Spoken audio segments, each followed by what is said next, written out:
So obviously, we've talked a little bit about politics, but your great passion at the moment has been Kisses on a Postcard and musical. That was released this past year. Can you tell our listeners a bit about it and what the reception's been like? Well, Kisses on a Postcard was something my dad wrote, which describes his time as an evacuee. He was evacuated from Deptford up the road. Well, actually, he was evacuated from Welling up the road, but he made it Deptford in the story because nobody knows where Welling is. And Deptford's sort of, is core of southeast London. So he was evacuated from there to Cornwall to escape the bombs during the Battle of Britain. And he was 7 and his brother Jack was 11. And along with 4 million other kids around the country, they were sent from the cities, away from their families, away from their parents, to go and live with a bunch of complete strangers. And many people had horrible experiences. My dad happened to have had a very happy one. And this is a musical all about that story.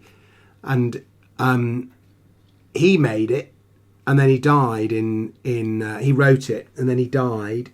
And he wrote the story, and somebody else wrote the music, and then that person who wrote the music died, and then some other people came in to write the music. It was just wasn't quite finished. And then Dad died in 2020, and I was just sat there in the lockdown, and clearing out stuff. I found the script and the CD, and it was just staring at me. So all through the lockdown, I rewrote some of the music with my colleague, who it turned out his parents had been evacuated from East London down to Cornwall, so we had that shared thing.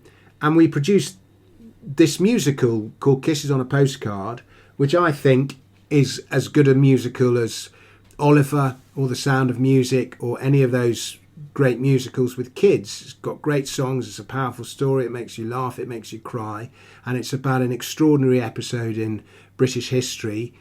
I say British, I think people were evacuated from Scottish cities, but yeah, an extraordinary moment in British history.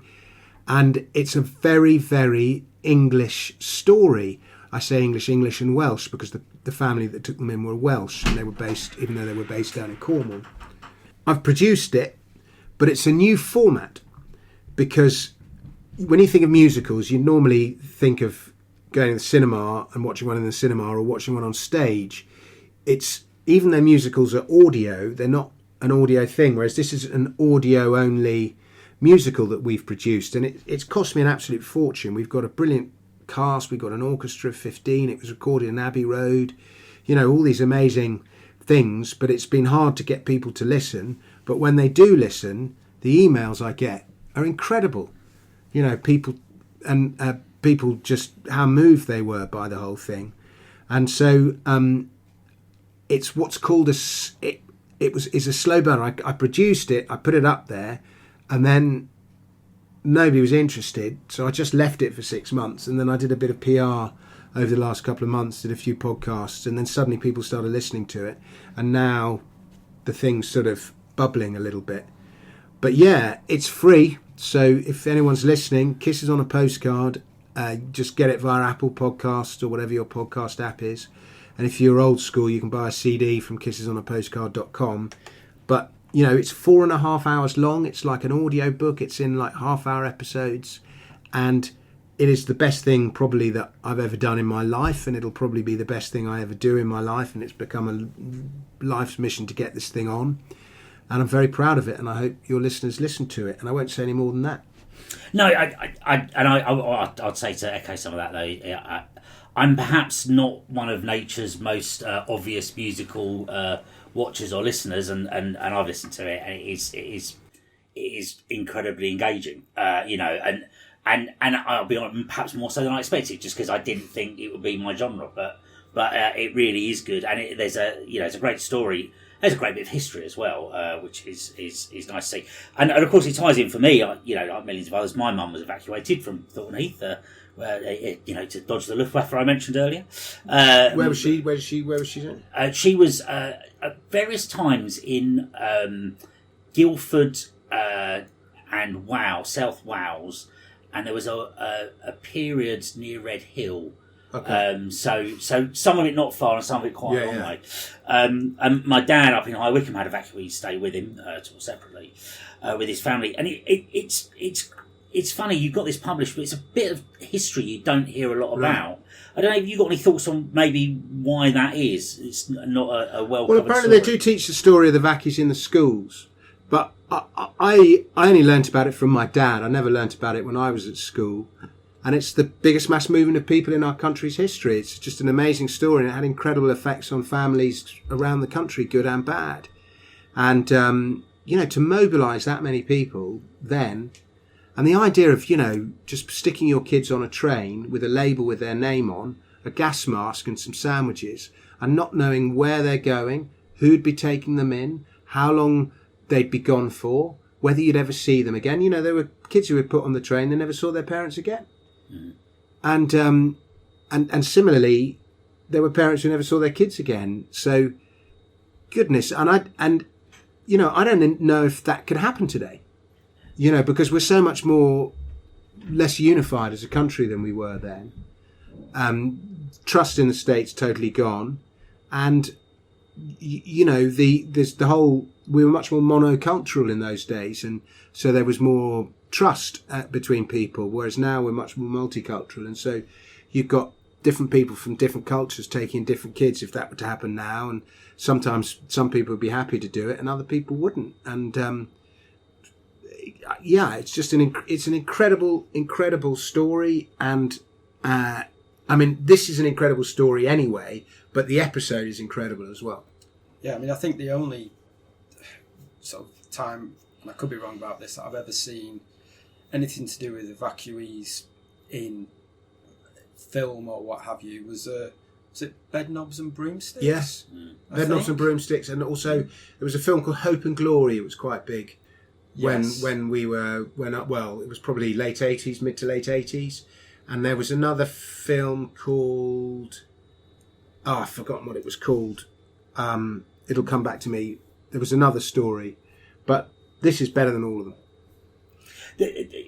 It's funny you mentioned about whether it would happen now, and partly there's a bit in the story that really struck me as how things have changed over time, and even changed from our childhoods. Was where the boys got a knife.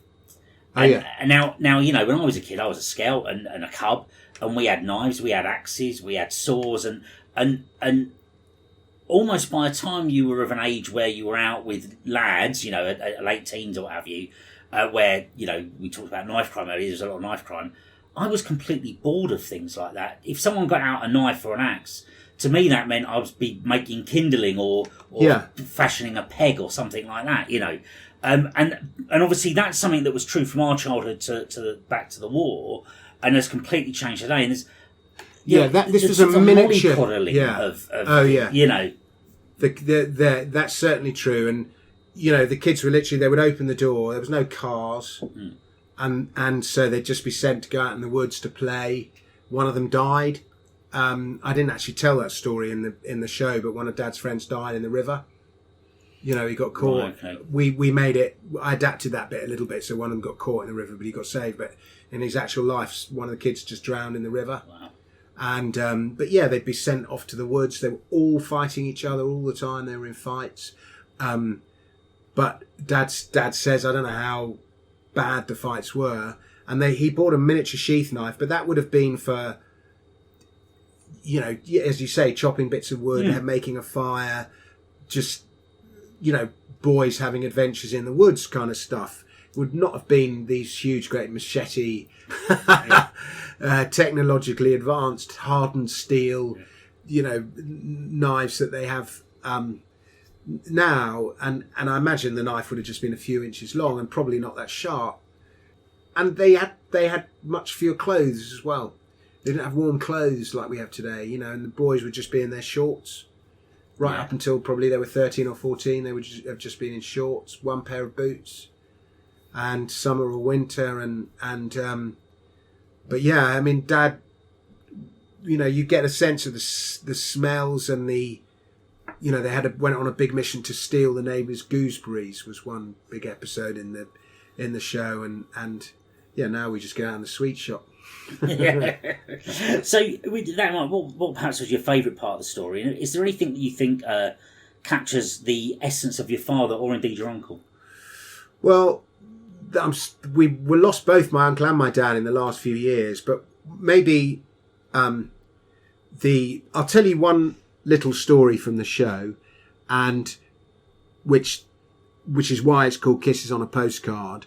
And forgive me if I start crying, but it always makes me cry.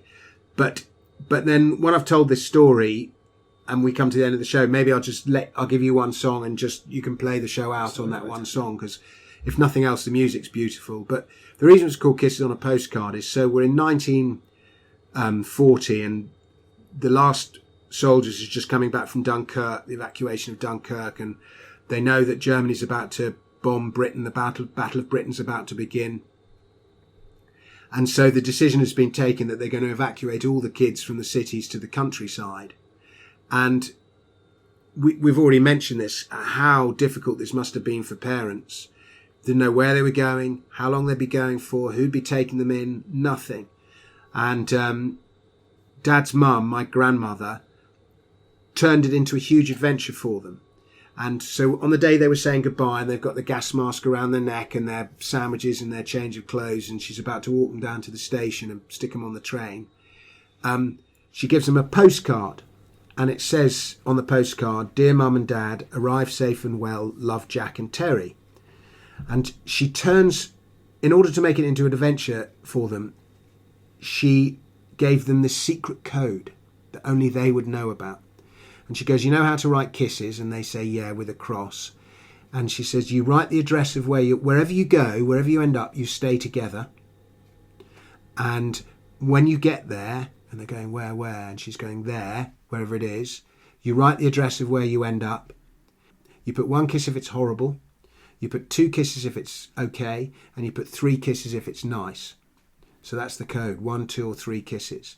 And that way Mum would know. And if it's horrible, she'd come straight there and get them. And if it was nice, then fine.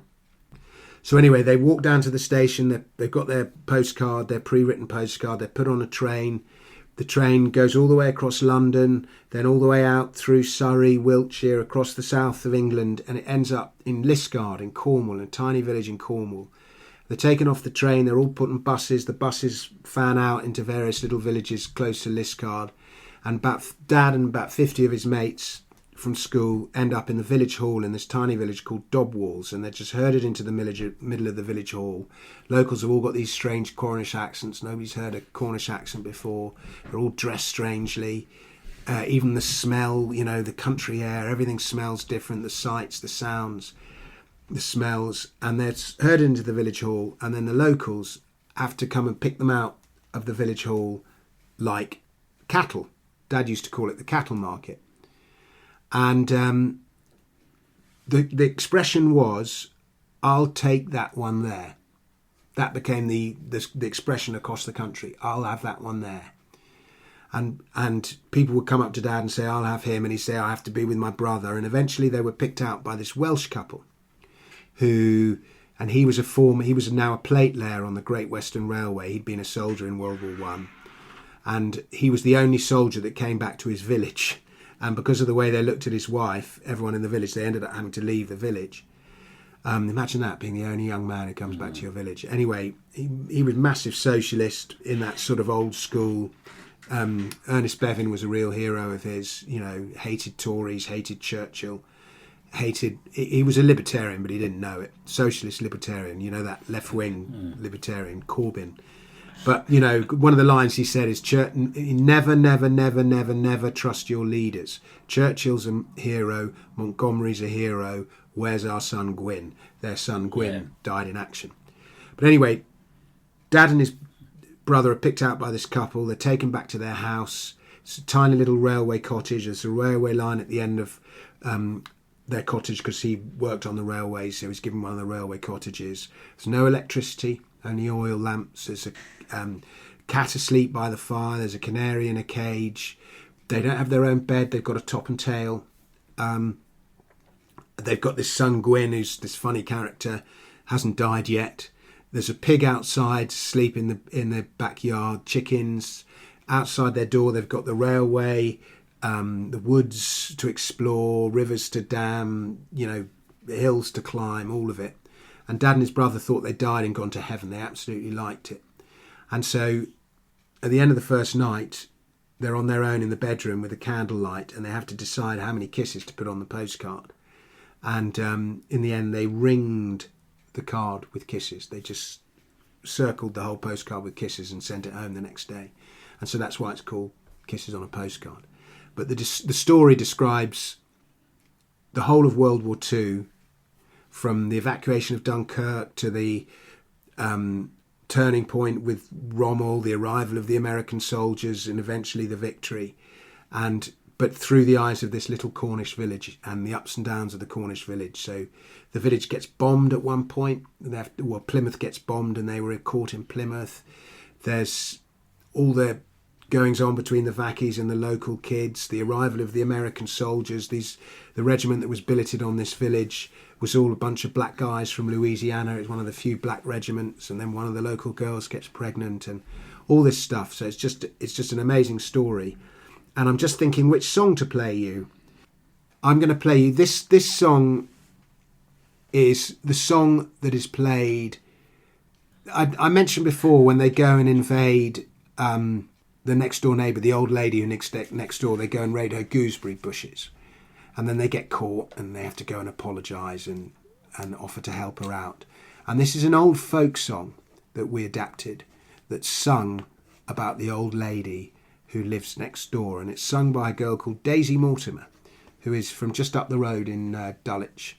And she was only 17 when she sings it, and I think you'll agree she's got quite some voice. And it's an old folk song called There Was an Old Lady, All Skin and Bone.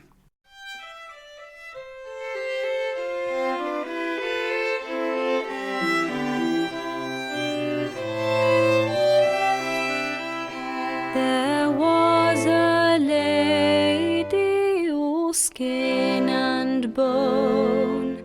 She lived in a cottage